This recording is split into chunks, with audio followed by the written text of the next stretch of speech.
make TikTok. This for my new followers, new subscribers, new members, new part of the community.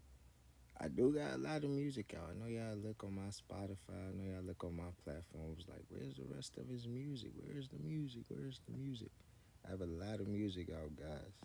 Like, I recently been dropping music since 2020, to be honest with you. I've been dropping music since 2020. I have a lot of music out. Well, I had a lot of music out. So with me on my journey, I started getting introduced to like bigger people in the industry. Like, how would I explain it? I say like basketball players. Like, I had a basketball player, Julian Newman, reach out to me, told me he liked one of my tracks. That track was also out on all my streaming platforms. But this what happened, and this for all my new artists too that don't know. Make sure you guys lease your music. Get your license for your music because this is what happened. I'm gonna tell you what happened and why all my music is off my platforms. My music is still streaming on my playlist. I still have most of my music, majority of my music, because I do have a lot of music, a lot of unreleased music, over thousands of tracks of unreleased music. I'm in the studio right now too, guys. So just to show y'all that's how my work ethic is when it comes to my music. I just work. I'm always working. Anyways, though, back to why my streaming platforms don't have majority of my music up. So I want to say around last year, it was 2024. It was around October 2024. I got hit with an infringement letter.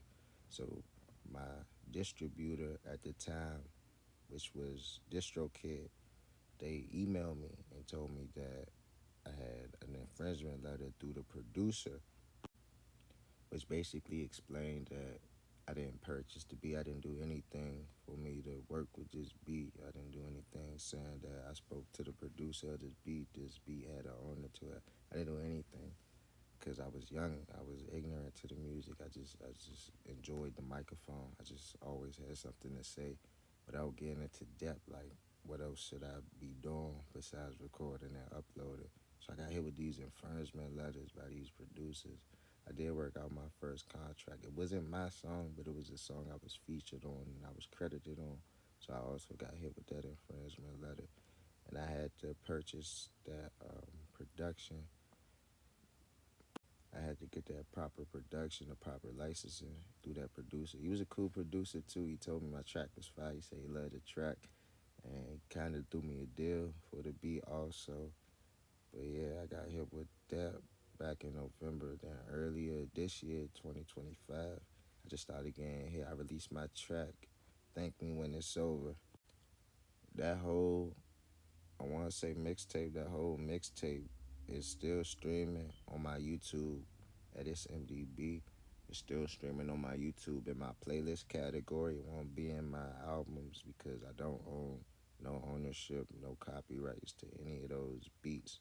So they're only streaming on my YouTube and my SoundCloud for the moment. But I do have other projects that I do have released, those projects that I'm working on that I'm currently licensing. I am working on those projects. Those projects y'all gonna see a lot more. Unfortunately, all those projects and tracks that I done on my YouTube playlist, those projects and tracks will not be streaming on any other major platforms due to the fact that I don't want to get hit with any infringement laws there.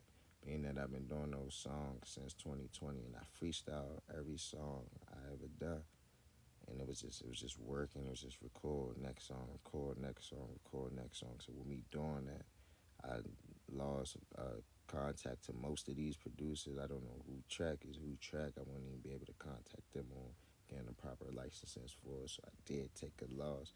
But I came back stronger with money on money. I got introduced to a lot of producers who explained how the licenses also work. Take note of that too because that's very useful for my younger artists that want to pursue music.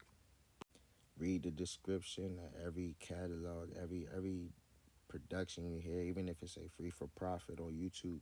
Read the description, guys. You gotta read the description. The description will explain everything to you.